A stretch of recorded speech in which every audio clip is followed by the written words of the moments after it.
মিঠি ঝরা ধারাবাহিকে রায়ের কাছে যে ছবিটা পাঠানো হয়েছে, আসলে সেই ছবিটা অন্য কেউ নয়, ওর কোনো বন্ধু নাই। এই ছবিটা আসলে ওর বোন নীলুই পাঠিয়েছে ওর সংসারে অশান্তি বাঁধানোর জন্য। নতুন নতুন চ্যানেলটি নতুন নতুন আপডেট পেতে হলে অবশ্যই আমার চ্যানেলটি সাবস্ক্রাইব করে দিবেন। এবারে আমার ছোট্ট ব্লগ শেয়ার করব আপনাদের সাথে, কারণ প্রতিদিনই আমি এটার সঙ্গে আমার ছোট ব্লগগুলো শেয়ার করে দিই। আর সেই সব ব্লগের মধ্যে আজকে আমি নতুন একটি রেসিপি নিয়ে আসছি, সেটা হলো পেঁপে দিয়ে গরুর গোশ রান্না। জীবনে যা শুনিনি, কারণ গ্রামে আগে থাকতাম, নতুন নতুন এত রান্না আগে অত জানতাম না। আর পেঁপে দিয়ে যে কোনো দিন গরুর গোশ রান্না করা হয় সেটা তো আরও জানতাম না। পেঁপেগুলো সুন্দরভাবে ছুলে নিচ্ছিলাম, যে ওই পেঁপেগুলো কুচি কুচি করে কেটে আমি গরুর গোশ দিয়ে রান্না করব। তো মা দাদির হাতে যখন খাইছি তখন কোনো দিন এইসব দেখি নাই, এসব শুনিও নাই। আর মাঝে কিছুদিন শুনছিলাম মুরগির গোশ দিয়ে নাকি পেঁপে রান্না করা হয়, কিন্তু গরুর গোশ দিয়ে যে কোনো দিন পেঁপে রান্না করা হয় এইটা আসলে আগে কোনো দিন জানতামও না, শুনি নাই। এখন শহরে আসছি, এখন আরও কত কি দেখবো, কত কি শুনবো। তাই একজনের কাছে শুনে আসলাম যে পেঁপে দিয়ে নাকি গরুর গোশ রান্না করা যায়, সেটা নাকি আবার খুব স্বাদের হয়। তাই আবার আজকে একটা পেঁপে নিয়ে আসলাম, গাছের থেকে কিনে নিয়ে আসলাম, বাড়ির পর থেকে কিনে নিয়ে আসে পেঁপেগুলো সুন্দর করে ছুলে সেই পেঁপেগুলো আবার কুচি কুচি করে গরুর গোশের মতো করে কাটতেছি, যাতে ওর সাথে মানানসই হয়। যার সাথে তার সাথে তার মানানসই না হলে আবার দেখতে না ভালো লাগলে খেতেও ভালো লাগবে না। এর জন্য দেখেন কি সুন্দর করে আমি পেঁপেগুলো কেটে নিচ্ছি। পেঁপেগুলো কাটতেছি আর ভাবতেছি, আপনাদের কাছে একটা অনুরোধ জানাচ্ছি, সেটা হলো আপনারা আমার চ্যানেলটি ভালো লাগলে অবশ্যই একটা সাবস্ক্রাইব করে দিবেন আর লাইক করে দিবেন, বেশি বেশি করে কমেন্ট করবেন আর শেয়ার করে দিবেন। কারণ আপনারা যত শেয়ার করবেন আমার এই চ্যানেলটি তত প্রচার হবে। আর আমার চ্যানেলটি সাবস্ক্রাইব করলে আপনি নতুন নতুন ভিডিও দেখতে পারবেন। আমাকে যারা ভালোবাসেন অবশ্যই আমার চ্যানেলটি সাবস্ক্রাইব করে দিবেন আর বেশি বেশি করে কমেন্ট করবেন, যে আসলে এটা রান্না কেউ যদি জেনে থাকেন যে কেমন, কোনো দিন খেয়েছেন কি না, কেমন লাগবে। তারপরে আবার দেখেন বাটনা বাটা নিয়ে আসলো। এই বাটনা বাটাটাও কোনো দিন দেখি নাই, আগে মা দাদিরা দেখছি পাটায় ফিশেই আগে রান্না করছে, সেই রান্নাটা অনেক স্বাদ লাগছে। কিন্তু এখন হচ্ছে ব্লেন্ডারে এখন না সবাই ব্লেন্ডার করে একবারে রাইখে দেয়, সেই মশলা দিয়ে কি আর স্বাদ লাগে। তো আমি কিনে নিছি অল্প কিছু টাকা দিয়ে এই বাটনা পিসলে পরে দেখেন কি সুন্দর বাটনা পিসে যাচ্ছে, কিন্তু পাটা অত ভারী জিনিস উঠানামা করা লাগে না, এটা যে কোনো জায়গা নিয়ে উঠা বসা করে পাতলা একটা জিনিসে আবার টপ করে ধুয়েও ফেলানো যায়। অনেক সময় রান্না করতে দেরি হয়ে যায়, পাটা ধোয়া হয় না, পাটা ধুতে গেলে সময় লাগে, এ করতে গেলে সময় লাগে, আবার ব্লেন্ডার বের করতে গেলেও সময় লাগে। আর ব্লেন্ডারের রান্না, ব্লেন্ডারের মশলা বাটা অতটা স্বাদও লাগে না। তাই দেখেন আমি আস্তে আস্তে করে কি সুন্দর করে রসুন আর আদাগুলো পিষে নিচ্ছি। আর জিনিসটা দেখতেও দেখেন কতটা সুন্দর। আমার কাছে তো অনেক ভালো লাগছে, আপনাদের কাছে কেমন লাগছে অবশ্যই কমেন্ট করে জানাবেন আপু ও ভাইরা। আর যারা এই জিনিসটা কিনতে চান এখন অনলাইনেও পাওয়া যায়, আবার গ্রামগঞ্জের সব দোকানপাটেও মাটির জিনিস যেখানে পাওয়া যায় সেখানেও এই জিনিসটা পাওয়া যায়। আর আমি যে আমার হাতে যেটা আছে সেটা কাঠের, একসঙ্গে ওরা দিয়ে দেয়। দেখেন আমার মশলাগুলো কি সুন্দর পিষে যাচ্ছে। আর আমি যেহেতু গরুর গোশ রান্না করবো এমনি মশলা পিষে যাবে, আমি রসুন আর আদাটা অতটা মিহি করে ছেঁচবো না। দেখেন আমি কি সুন্দর করে পিষে নিচ্ছি, যতটুকু হচ্ছে আমার অতটুকুতেই হয়ে যাবে, এর জন্য আমি বেশি মিহি করলাম না। দেখেন কি সুন্দর পাটার মতোই হয়ে গেল। তাই আপনারা যারা পাটার ঝামেলা মুক্ত হতে চান তারা এই পাটনা পিসাটা কিনে নিতে পারেন, অতি সহজে কাজ করা ভালো হয়। আবার দেখেন নিয়ে আসলাম প্রেশার কুকার।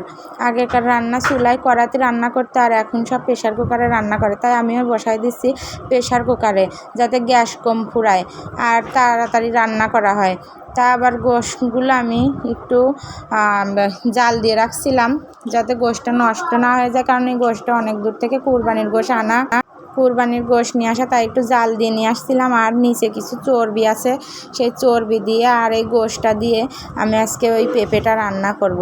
তাই প্রেশার কুকারটা গরম করে এবার তেল ঢেলে দিলাম, তেলটাও একটু গরম করব, কারণ গরম হতে একটু সময় লাগবে। সেই সময় আপনাদের সাথে একটু গল্প শেয়ার করি।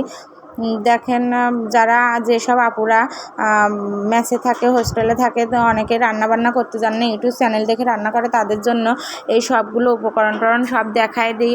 কারণ যারা বাড়িতে বসে ইউটিউব দেখে তারা ভাবে এ বিটিরা আবার কী দেয়, প্রতিদিন তো একই জিনিস দেখতেই থাকি। কিন্তু আপুরা শোনেন, অনেক আপুরাই আছে যে হোস্টেলে থাকে, যে বাচ্চাগুলো থাকে, ছেলেরা থাকে, অনেকে রান্না জানে না, কিন্তু মাঝে মাঝে রান্না করে খাওয়া লাগে। বুয়া আসে না, খালা আসে না, তা সেদিনকে কী করবে, সেদিন ওরা এই রান্নাবান্না দেখেই রান্না করে। তাই আমরা অনেক সময় এগুলো বলে দিই। দেখেন তেজপাতা, গরম মশলা, ঢাল, লবঙ্গ, আবার পেঁয়াজ দিয়ে সেই তেলের পর ভেজে নিচ্ছি। ভাজাটা যে কি দারুণ একটা সেন্ট বেরোয়ছে, আসলে মনে হচ্ছে কয়েক গ্রাম মনে হয় ছড়ায় যাবে। দেখেন অনেক সুন্দর একটা ফ্লেভার আসতেছে, অনেক সুন্দর একটা ঘিরান আসতেছে। তাই কেউ বাজে কমেন্ট করবেন না, বাজেভাবে দেখবেন না, সুন্দরভাবে ভিডিওটি না টেনে ভিডিওটি দেখবেন যে আসলে কেমন করে আমরা রান্নাবান্না করি। দেখেন এবার দিয়ে দেব একটু আদা বাটা আর রসুন বাটা, যেটা আমি দেখেন সবগুলো ফ্লেভার একসঙ্গে করে দিয়ে একটু নেড়ে ছেড়ে নিব। একটু গরম হতে হবে, কারণ এগুলো একটু লালচে মতো ভাব হতে হবে, পেঁয়াজটা একটু নরম হতে হবে, না হলে তো আর মশলা কষানো হয় না, আর ভালোও লাগে না। তাই সবগুলো উপকরণ দিয়ে মাখায় নিচ্ছি একটু খুন্তি দিয়ে। দেখেন কি সুন্দর হচ্ছে, আর কি যে ঘিরান বেরোয়েছে বন্ধুরা, আমি সেটা বলতে পারবো না, কারণ আপনারা তো আর নাই যে ঘিরানটা আপনারা নাকে নিয়ে উপভোগ করবেন। মনে হচ্ছে পারফিউম দিয়া। দেখেন কি সুন্দর একটা ঘিরান বেরোয়েছে। তো এটা ভালোভাবে নেড়ে ছেড়ে নিচ্ছি। সামনেবার আমার মেয়ে ছিল, তাই আবার ক্যামেরাতে উঠে গেছে একটু। তো দেখেন একটুখানি রেখে ওই একটু লবণ দিয়ে দিচ্ছি, লবণটা আবার আর একটু আমি দিয়ে দিচ্ছি, কারণ আমার কাছে মনে হচ্ছিলো লবণ হয়তো কম হতে পারে। কারণ যে কোনো রান্নাবান্নায় লবণ মশলা একটু ঠিকঠাক হলে পরে ভালো লাগে, আর কেউ একটু লবণ বেশি খেতে পছন্দ করে। আবার দিয়ে দিলাম একটু গুঁড়া মশলা, হলুদ গুঁড়া, এই দুটো উপকরণ দিয়ে আবার একটু ভালোভাবে নেড়ে ছেড়ে নিচ্ছি। দেখেন কালারটা কি সুন্দর এসেছে, এবার ফ্লেভারের কালারটাও সুন্দর হয়ে আসছে। আবার একটু পানি দিয়ে সেই খাবারটা আবার সেই মশলাটা আবার গাঢ় করে নিচ্ছি। আবার দিয়ে দিলাম একটু ঝালের গুঁড়া।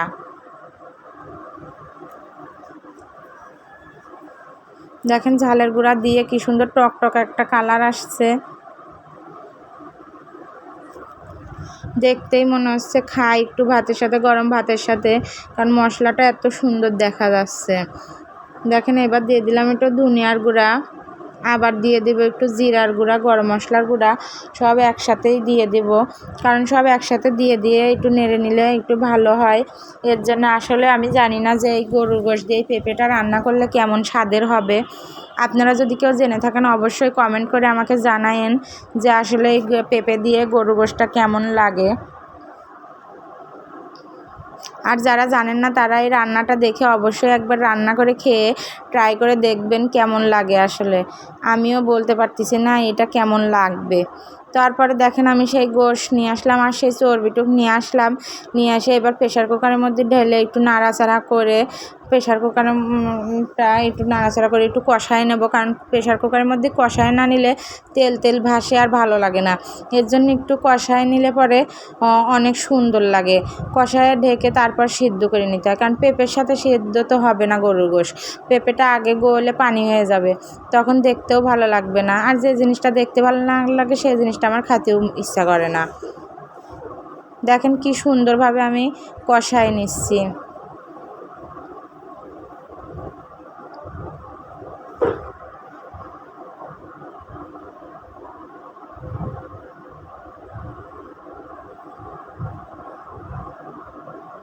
দেখেন কষাতে আমি আবার হাঁপসে যাচ্ছিলাম, তাই এখন আবার আর কষাবো না, মনে হচ্ছিলো যে এবার আবার ঢাকনা দিয়ে একটু ঢেকে দেবো। তাই দেখেন এদের লেগে লেগে যাচ্ছিলো বলে একটু নাড়ে চাড়ে দিচ্ছিলাম। এবারে দিয়ে দেবো একটু পানি দিয়ে তারপরে আটকায় দেবো। দেখেন কি সুন্দরভাবে টকবক করতেছিল, মনে হচ্ছিলো গোশগুলো সেদ্ধই মনে হয়ে গেছে। দেখেন একটু পানি দিয়ে দিলাম, পানি দিয়ে এবারে প্রেশার কুকারে মুখটা দেবো আটকায়ে। প্রেশার কুকারে মুখটা আটকায়ে কয়টা শীষ দিলে পরে সেদ্ধ হয়ে যাবে। আর আগেকার মাদের দেখেছি যে রান্না করে চুলায় কতক্ষণ ধরে রান্না করে, আর সেই রান্না যে কী যে স্বাদ লাগে। আর এখন হচ্ছে প্রেশার কুকার, দেন সেই প্রেশার কুকারে আবার নিয়ে চলে আসলাম। হওয়ার পরে আবার ফ্রাই প্যান নিয়ে আসলাম, ফ্রাই প্যানের মধ্যে সব ঢেলে দিলাম। ফ্রাই প্যানের মধ্যে গরু গোশ দিয়ে দিলাম, গরু গোশ দিয়ে একটু নাড়াচাড়া করে দেখেন টকবক করে ফুটতেছে। সেই সময় দিয়ে দেবো কাঁচা পেঁপেগুলো কিন্তু আমি সেদ্ধ করি না, অমনি দিয়ে দিছি। দেখেন কতগুলো পেঁপে দিয়ে দিলাম। এই পেঁপেগুলো দেখে মনে হচ্ছে কেমন যেন লাগবে নি, কিন্তু পেঁপেগুলো পরে অনেক সুন্দর লাগবে নি। দেখেন সবগুলো পেঁপে আমি আস্তে ধীরে দিয়ে দিলাম, আর মশলার সঙ্গে গরু গোশের সঙ্গে একটু মিশায়ে দিচ্ছিলাম। কিন্তু কাঁচা পেঁপে তো এর সাথে লাগতেছিল না, কিন্তু হওয়ার পরে ঠিকই লেগে যাবে নি।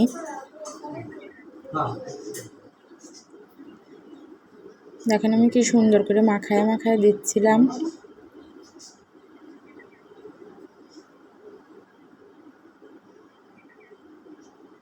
কড়ার তাপ হাই ভোল্টেজে দিয়ে আমি মাখায় দিলাম পেঁপেগুলো। এবারে মাখায় দিয়ে পেঁপেগুলো ঢেকে দেব।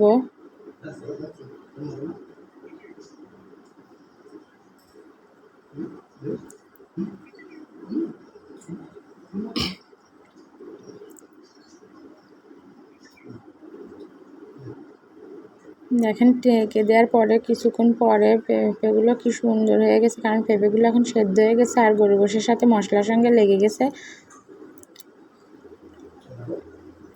দেখেন এবার কি সুন্দর হয়ে গেল। আপনারা সবাই ভালো থাকবেন আর আমার জন্য দোয়া করবেন। আল্লাহ হাফেজ।